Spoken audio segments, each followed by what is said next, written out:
pressure definitely in full effect. 7-shot clocks na, Doc. 3 quarters pa lang ang natapos. Well, he might have a triple-double.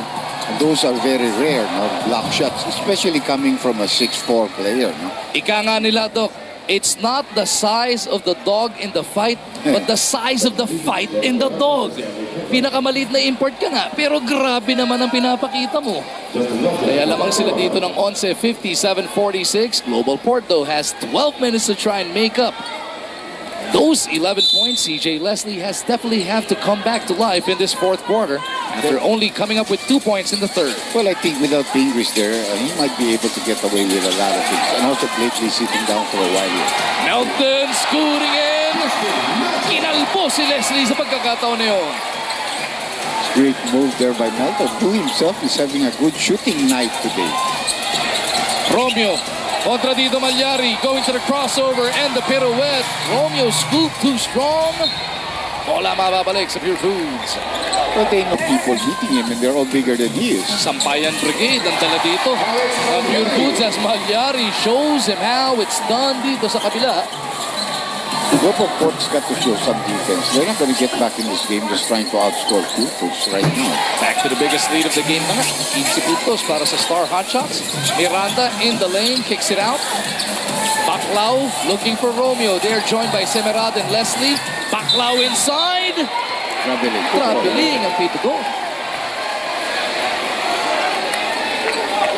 Something and then the one receiving. Look at the pocket passes by Purefoods. This time it's broken up. Romeo, open court situation. Tatlo kalaban. Alang problema para kay Terence. Open court basketball. Na hindi pa nandun ang depensa. They have Melton, Maliksi, and Rivas with them. JDV over to Malyari. A couple of tries. More than a couple of tries. That's the first 3-point shot of the second half from either side. Dating sa atin ng PLDT home telpad. Landline plus home DSL plus tablet. Miranda from the baseline. Mintis yan. Malyari with that rebound. Down na si Melton. Rivas in the middle. Malyari takes it down to gut of the defense. Huli ni Leslie yan. Miranda to Leslie on the run. Goes to the other side. CJ delivers the 2 points. Maganda timing ng pasa ni Miranda doon. Yeah. Leslie cramping up in the backcourt. It's 5-on-4. Baclao forced to give up the foul. Ngayon, nasa tuhod naman. Napapatukot na. Aggressively very tired. Too much effort being given on the offensive end. After that beautiful move, CJ Leslie will troop to the bench. His 4th point of the second half after coming up with 15 sa unang dalawang yugto. Lamang ng Purefoods is at 14. Melton with a floater over Romeo. Point today for Justin Melton. Easy on the attack. Naipit ng dalawa. Taken away by Melton. The conferences, they were the best defensive team of the league. They shut you down. In 39 minutes, 50 puntos pa lang ang pinamimigay dito ng Purefoods. As Ponferrada secures that rebound. Romeo in attack mode. Melton right in front of him. Romeo nowhere to go.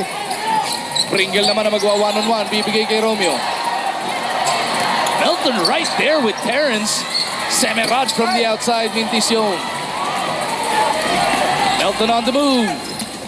To Maliksi. Alain down the gut of the defense. Mintis, Blakely, and Rivas with those stick-back attempts. Rivas ang abante rito ng Purefoods Star Hotshots. 18 puntos na puto. Learning process. There's still a lot of time to go here in the fourth quarter, but you know they just have to play more. That's not a good fall. Especially for a guy that has been cramping, that has been feeling bad in the stomach. Po ni Miss Riza kanina yan. Nakapag-ensayo pa kahapon. Yan, no? Una likod pa bumagsak. Etong. I think they're trying to look if it's a flagrant foul because you can see he turns away and when the guy is up in the air, that's very dangerous.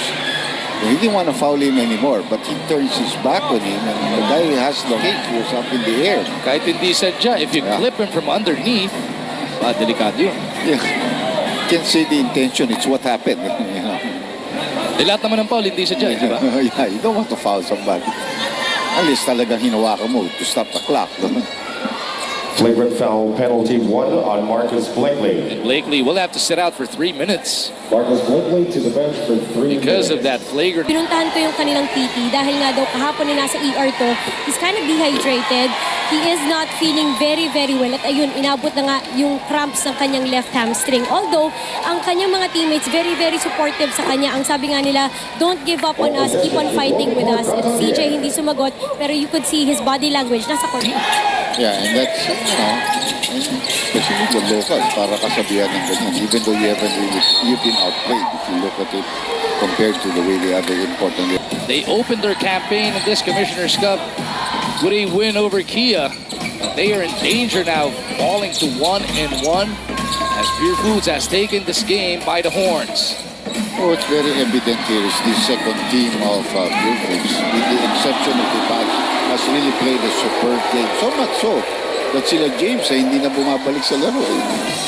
Sobra, ang Baroka has not come back also to the game. Ganyan naman talaga ang diskarte ni Coach Tincon through the years. Doesn't matter who the superstar or the reserve is, kung sino maganda laro, siya ang nandiyan pagdating ng fourth quarter of action. Melton finally missing 2 shots in a row. Stanley to Leslie. Attacking Rivas. Nandun pa si Devance. Leslie misses. Ponferrada's putback is good. Without Blakely, there. Semerad at Maliksi on the weak side. Kiss yung Maliksi on the attack. Fishing expedition na lang ginawa niya doon. Alam niya, gigil na gigil sa kanya yung Semerad eh.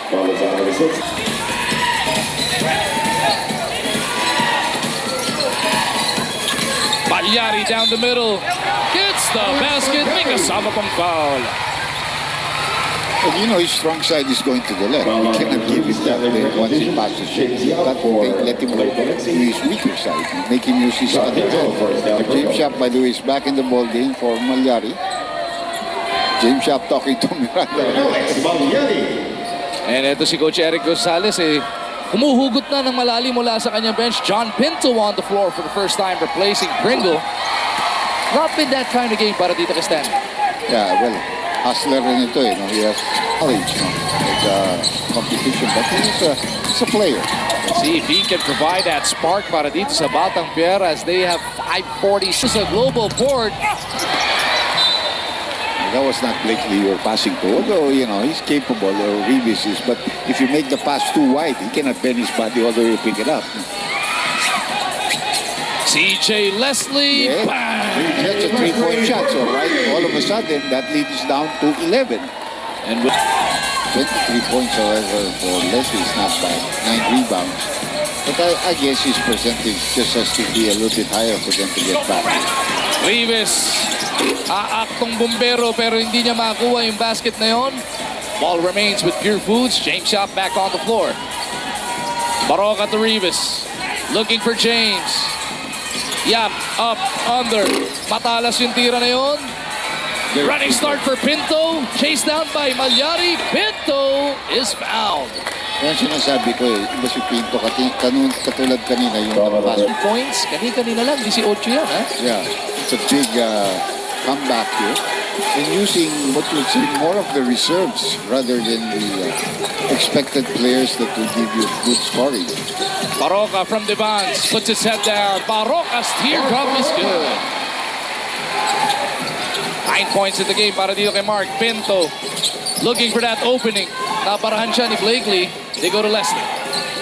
Leslie against Ping. Ponferrada pleading for that leather. Miranda. Andi Discarte with a 3. Diuba.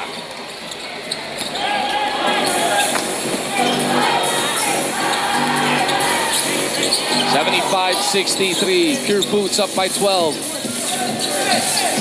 Globalport came to within 10, was threatening. Even closer.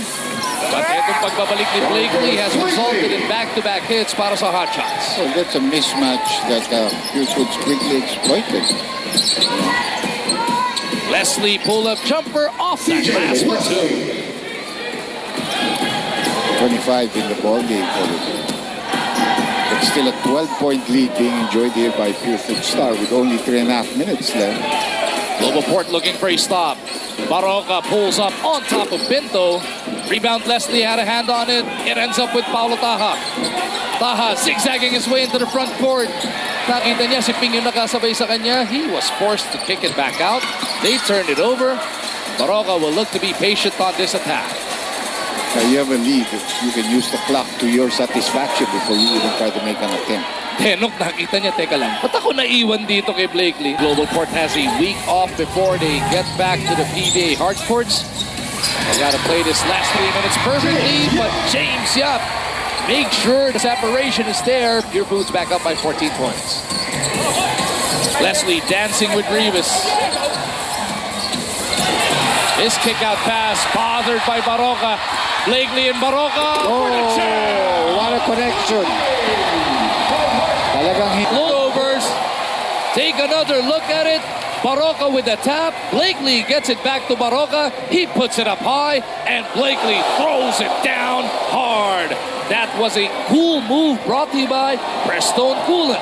Prestone Coolant is always cool under. Well, he was covered very well, so he had to throw back a difficult pass to his teammate.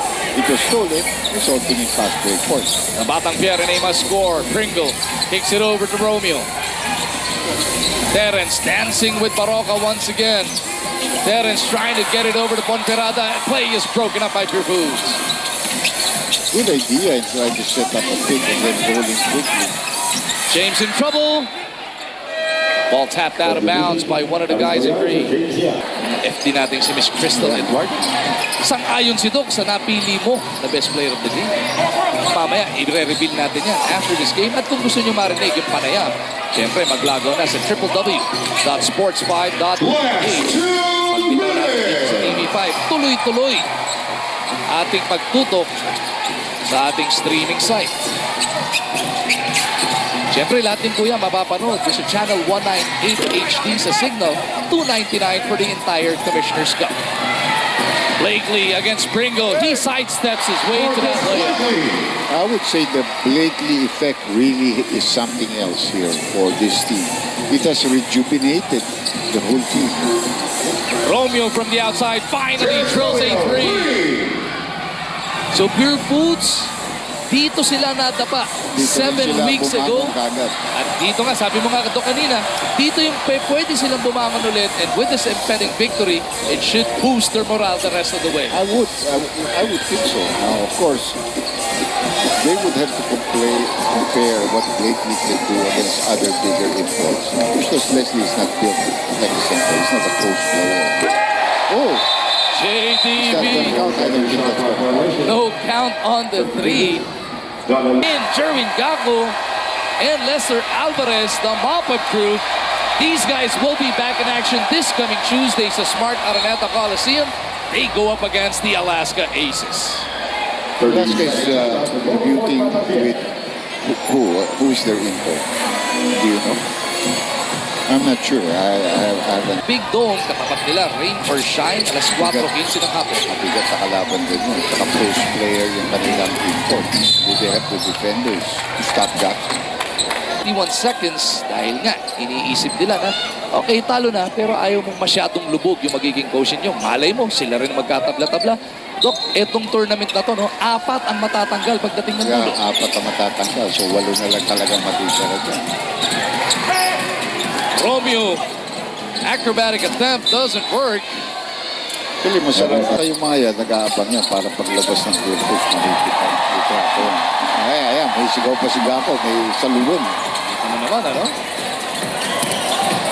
Right mo muna kay Gako. Palyari with that leather, working against Paulo Taha. Aliado now on the floor with that pick. Gako from the outside. Would have blown the roof off the Cuneta, though. That's a nice lead pass. And a good finish there by Terence Romeo. With 25 seconds remaining in this game, naghahanap pa rin ng stop ang Globalport. Gusto nga lang nila mailapit yung losing margin. Baroka is wise enough. Hindi na titira yung nasa kanyang bola. So Purefoods will be opening up their defense of the Commissioner's Cup in the loudest way possible. They are about to pick up a huge victory over Globalport. 83-70 is your final score. Did a good job on their import. Even though Blakely wasn't coming in